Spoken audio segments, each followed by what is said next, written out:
Hello guys and welcome back to the STPL. We're about to jump in to series number 2 here, which is going to be FBW versus Media. That's right, and if at any point during the series Kix's stream goes down, we're directly blaming Faust, who has found a way to direct his low-orbit ion cannon directly at a tiny apartment in the middle of the UK. Well, not actually the middle of the UK, it's in the middle of nowhere, but it's there. And as soon as he can find it, then your stream is toast. But if by any chance he misses, we will get a chance to see some great games tonight. Yeah, so FBW and Media very, very closely matched, I would say. Looking at their scores so far, they're currently both on 2-0. You can have a look at the rankings. They're actually sat second and third position overall. So this game is going to mean a lot to both of them. This could be the difference to be who is going to qualify later on in the round. Obviously 4 weeks left after this worth of games for them. The games have been, well, quite a few of the games have already been played, but the casts have got to kind of catch up because there's only so much time in the day, and best of fives obviously take quite a while, so it's all well and good. But this should be a fun matchup. Just have a quick reminder of what maps we're going to be seeing today. Set 1 on Icarus, Set 2 on Athena 2, Set 3 Katrina SE, Set 4 Sin Peaks of Baekdu, and Set 5, if we do make it to that ace match, is going to be on Neo Ground Zero. If we make it to the ace match, as if we would come short of an ace match between the top 2 teams from Group A, something like that. I hope we do get there to the ace match, and just look at the rosters, right? I mean, these are super sick rosters. The only way that you could get better is if at some point you had pulled Artosis out of bed in order to play in these games too. But I don't know if that's ever really going to happen. Every time I see him, I tell him to play STPL, and every time he's like, I've got a family. I'm like, don't we all, right?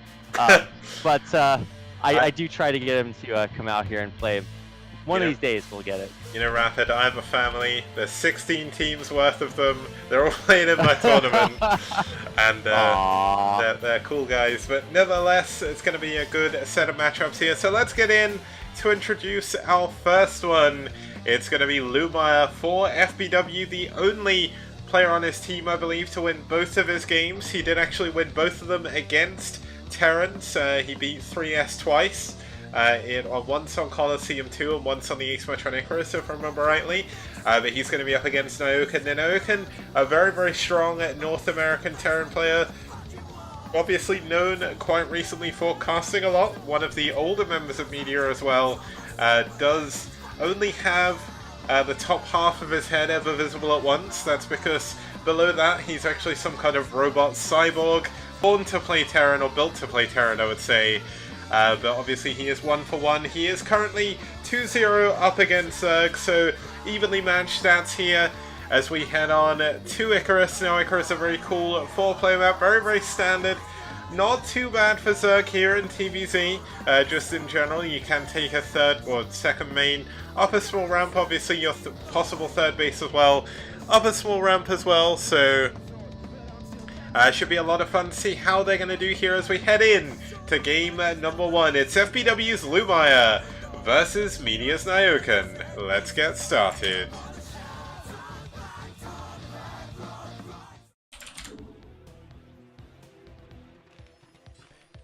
And over here in the 11 o'clock position, playing for, I nearly said BSL 5, playing for Media, it's going to be Nyoken, our white Terran. Nice one.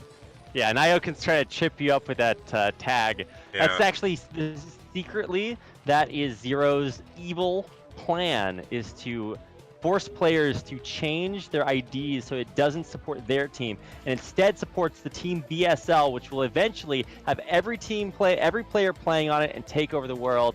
I knew it. I knew that Zero couldn't possibly be so wholesome and nice and kind and smart and talented all at the same time.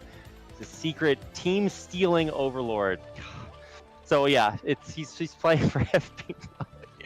But his opponent, or he's playing for Media. His opponent, of course, is Lumire, the green Zerg player down at the 9 o'clock location, or 9 or 8:30, whatever you want to call that. But yeah, the map is going to be Icarus. I actually really liked Icarus when it was really popular on Icy Cup, but that was quite a long time ago. And I guess the biggest thing about Icarus is that it looks like the most standard map in the map pool. Yep, I mean, there's obviously... Well, my overlay's been a bit funky, so just while I fix that, I'll let you kind of fill for a little bit. But either way, Lumire, Nyoken's actually going to be able to get a little, or possibly try and get a little bit of revenge here for his teammate, as if you didn't already realize, Lumire actually took down Gypsy in the NA team battle, so going to be kind of cool to see if Nyoken can get a little bit of revenge here for his teammate. Obviously, lots still to play for. But it'd be cool to see exactly what's going to happen.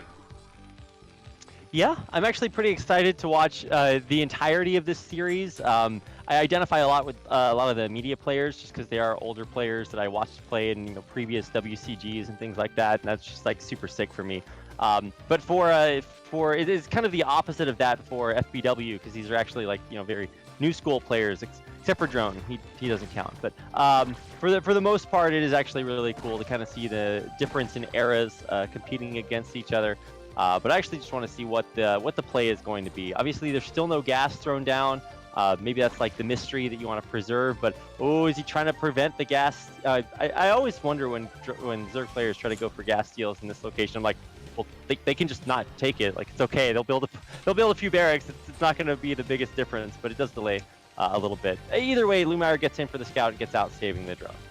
Yeah, back home we do see that hatchery coming up for Lumire here, spawning pool coming up as well as the third hatchery before gas, so gonna see a relatively standard 3-hatch build coming out from Lumire. Now that doesn't surprise me too much. Lumire very, very good with standard play with Sin, from not only Lumire versus 3S, but also Lumire versus Gypsy, that his late game is very, very strong.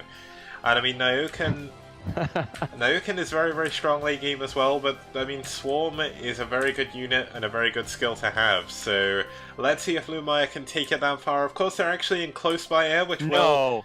No, that SCV just killed a drone. What? Oh, man. Oh my gosh. Sorry, I missed that. I didn't even expect that to be going on. Oh my god, now it's mining the mineral. Oh, it's gonna go for an... Oh my god, it's gonna kill 2 drones. No, it's not. Oh, yeah, no. Okay, wow. It was close, Kicks. It was close. It's an SCV. Lumire's like, whoops. Okay, well, that's obviously not the way you want to start your game off. You can say it's double quotes, only 1 drone, but obviously as a Zerg player, they definitely need as many as they can get. Yeah, that could be the difference between getting enough minerals for your 9 muters quick enough. But it looks like we will go into muters from here, I'd imagine. Very, very good close positions by air for muteless play here. Now, when this second gas comes up, we'll sort of confirm that to be 100% true. But we've got some Lings out at the front. Gonna see if they can do any damage. Second gas coming up, so Spire is shortly going to follow as soon as this layer's done. But we've got the gas up now. For Nyoken, who is going for +1/5 racks, so nothing too crazy on either side right now. Yeah, I want to see if it goes up to like the full 5, right? Because a lot of times you'll see them stop at 4, and it does change the way the things work, obviously, quite a bit. But the biggest thing is that I've never seen Nyoken be late on his turrets versus Muta. Obviously, you do have to scout that, and sometimes, yeah, he'll mess up just build order wise, but it's very, very good for his turret placement. Now, after I say that, if he messes it up this time and loses to Mutas, then obviously I have cast or cursed him into oblivion. But I don't think that's going to happen. He should actually be pretty solid against this. But can you cast a curse a caster? That's the question that we need to figure out. Oh, yeah, that's right. Well, when does he truly make the transition from a player to a caster, right? Well, he's already been cursing people, so... Yeah, that is actually true. I don't know, maybe he's one of these red mage casters who can just kind of do everything, but I don't know, we'll see. But he is a good player, it's kind of better than a lot of us, if we're going to be completely honest. But obviously, you do have the Korean casters as well. A lot of them are actually pretty good at the game. Some of them ex-pros, I don't know if... No, a lot of them were pretty good at the game. Yeah, they were good at their eras. Kanata, or does he do StarCraft 2 now? Yeah, Kanata casts League of Legends. There's actually, the Marine actually casts a little bit of Brood War here and there for OGN. He actually used to be super, super good. So, I love his voice. Like, I could listen to him cast all day, I swear. But 3 Yeah. racks coming in now, 4 racks even for Nyoken. And now, off of the back of the engineering bay, you usually do see that 5th racks coming in. It's usually better to go 4 racks off of 2 racks Academy, but should see the sort of divergence in play coming up soon. The Spire nearly finishing up. Lumire not quite having the required minerals, though, for all of his Mutalists in one go, so that's going to be a little bit of a problem. I mean, that's going to delay his Muse a little bit. Now, the Sunken coming in here as well, that's forced by the fact he has seen that. But 3 Lings actually get in the main. They take down one of the SCVs on the barracks. Oh my god. Wow, okay, so that 5th barracks is actually not building, or the 4th barracks is not building. So he needs to get an SCV over there, but more important than that, he's killed 2 SCVs already. Oh, he nearly killed 2. You want to run the medics in to tank the first couple of shots, but he actually doesn't tank the Sunken shot with the medic. Either way, the Mutas are actually going to have to defend at home, and the great thing about defending Sunkens with Mutas is that the Marines actually have to target the Sunkens, otherwise they come up and they start dealing damage that is persistent. So wow, that was actually really good defense, kind of at the last possible moment. And even though the Mutas are going to be staggered a little bit, this is actually a really perfect hold back at home. And against 5 racks, delaying that 4th rack. Nyoken has not restarted that 5th racks for building. So it's only 4 racks worth of production. Now, oh, actually, no. Wow. Okay, so it's only 4 racks with the other one 90% built. Yeah, he's not noticed, I don't think. It's very, very rare that this actually manages to happen, so I don't think he's paid too much attention. He's been microing a lot with his bio. The turrets do finish in time, so that's going to be some of Lumire picking off these stray Marines again. And this lack of production is really going to start hurting Nyoken. Yeah, also being on the production as a Zerg player going Mutas, perfect, absolutely beautiful. Any Marines that pop out right now are just not gonna have a good time. It's just popping them one by one by one. I don't know, my man. This is looking rough for Nyoken. Yeah, I mean, Nyoken's trying to get turrets up here, but that's going to go down as well. With just 5 racks pumping Marines one by one, this is certainly going to have to be it for Nyoken. Lumire has done a great job countering after that attack in by Nyoken that didn't quite work. And I mean, Nyoken is trying to hold on with everything he has, but there's Lings even on top of his barracks now. What are you going to be able to do against that? These Marines are just dying immediately. Oh my god, yeah, this is not going to be the game that you write home to tell your kids to play Terran about. I don't know what to say, because that's just basically the worst case scenario. Especially that 5th rack's just not finishing, just so tragic. Yeah, that's really, really unfortunate. I mean, Lumire, despite losing that drone really early on, did a great job to come back in that game. And at the end of it all, he just won with really, really good micros. So really, really impressive by him. Yeah, super solid. The follow-up, the gameplay actually from Lumire was actually pretty good. The problem came when you meshed that up against like getting those 3 Lings in, being a little bit sneaky, and then man, that 5th rack's not finishing. Really kind of mars that game. I would have really liked to see what would have changed if it had, or if maybe those 3 Lings hadn't gotten in. But yeah, really cool. And this is after losing an early drone, by the way. So that if I was playing, I would be tilted off the face of the planet. Whenever you lose an early worker like that, it's just like, oh god, get me out of this game. Let me go play like a single player card game or something. I don't know. But it's not a great way to start, but great way to finish there. And so congratulations to FBW taking game number 1 against Media. Yeah, and there's going to be another great thing coming up, because we're going to have TT1 versus GFC as game number 2. So we'll be back just after this.